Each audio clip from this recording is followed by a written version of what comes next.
Hi, and welcome back to my channel. Today's review is for the book Meant to Be. Let's see, I'm kind of off balance. Whoa, let's try to adjust it a little bit. Not much better.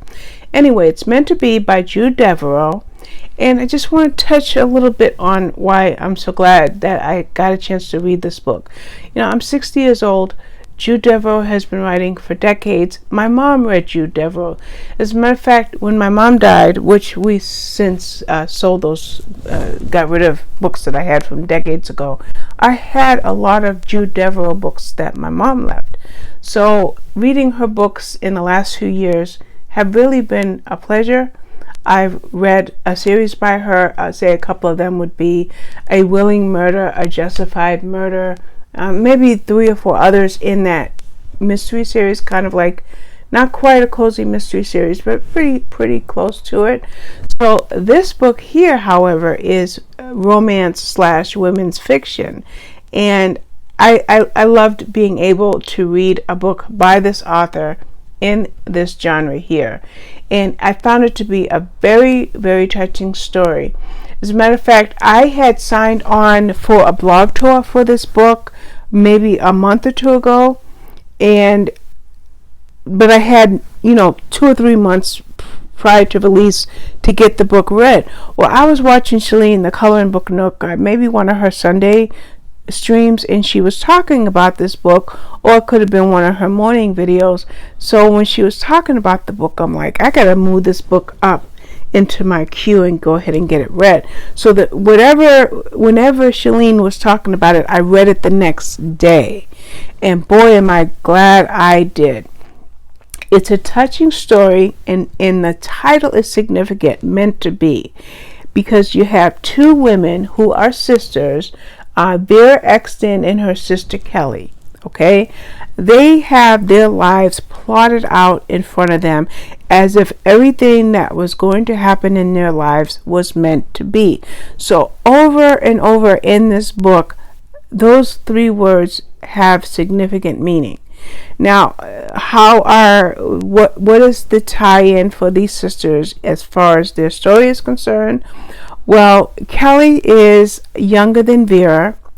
She's going to veterinary school, and she's working along with a local vet, and upon graduation, there's a very good chance she can take over his practice. Vera is the older sister, as I mentioned, and their father had died some years previous, and it left Vera, Kelly, and their mother. So Vera feels that she cannot leave to fulfill her dreams of joining the Peace Corps, going to Africa with her boyfriend, until Kelly is established. And that's the premise. Kelly's going to be a vet, take over who we find out later the man that she is supposed to marry is his father or stepfather's practice. I think it's his stepfather. It's his practice, and Vera's going to go off with her boyfriend and serve in the Peace Corps. However, what happens?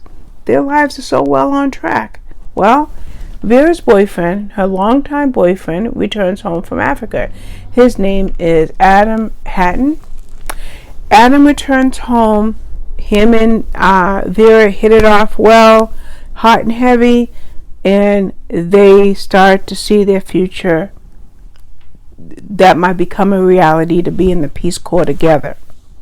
Now, Vera's also, at this point in the book, very adamant about her beliefs about the war, and that's the time frame around the Vietnam War type era.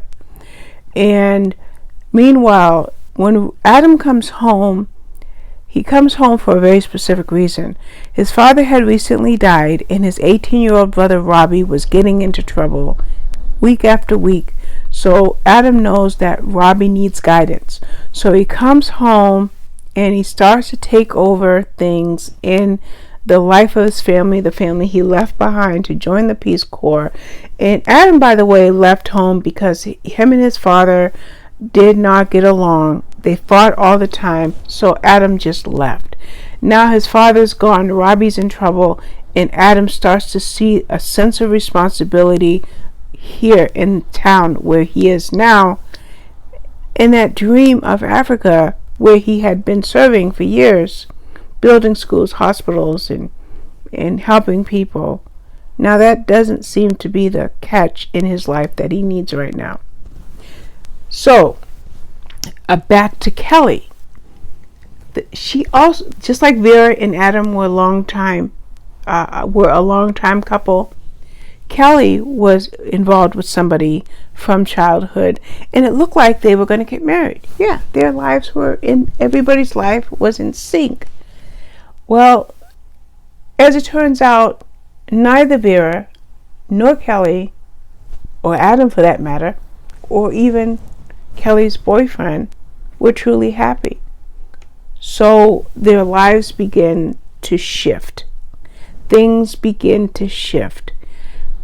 It's too deep in the book for me to tell you what happened to these two couples. I'm not going to do that. But what happens is, at about the 50% mark in the book, the story, which ended up being a multi-generational story, shifts 20 years later, and now we have a character, and I believe her name is Caitlin. I just want to double check. Yeah, I'm pretty familiar with the books that I read. Her name is Caitlin. She's one of their daughters, but I'm not going to tell you which one because it would be a spoiler. And now we have Caitlin's story. We have the story of her breaking up from her boyfriend and why. Very, very, I don't know if I want to use the word traumatic, but very, very imperative as to what was meant to be. Remember, I said that title would be very significant in this book, and that's what happens when we get to Caitlin's story. So when the book started, we were in 1972, the Vietnam War era, and then 25 or so years later, we're in 1996 with Caitlin's story, and then we pop over to 2002 to another generation. But don't think that you're going to be hop and playing hopscotch and getting confused. No, you're going to find this to be an incredible, well-written, multi-generational family drama that flows together and ties in together seamlessly. The book was written really, really well. The book balances out disappointment, heartbreak, and betrayal with love, joy, hope, courage, and the strong connection of family. I can't say enough good things about this book. Can you tell that I gave it 5 stars? Most definitely a 5-star read for me.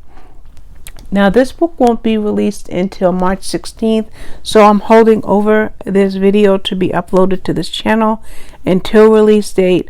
But not that it matters. It's going to matter to you. But as of the making of this video, this review has been on my blog. On Goodreads and NetGalley, and then it'll go up on the blog and this channel on release date. So that is meant to be by Jude Deveraux. Excellent book. Highly recommended if you like women's fiction with a great tie-in to romance. I love that tie-in. I love the connection, and that's it. It's a Mirror book, which is a Harlequin imprint. I got it from NetGalley, so I want to thank them for the book. The link for the book will be in the description below. The book cover will be on the screen this whole time. And as an Amazon affiliate, should you buy the book via my link, then as I've said countless times in countless videos, that I would get a few pennies as an affiliate, but it won't affect the cost of the book to you. So that's it. Meant to be by Jude Deveraux. Don't miss it. It's a great read. Bye-bye.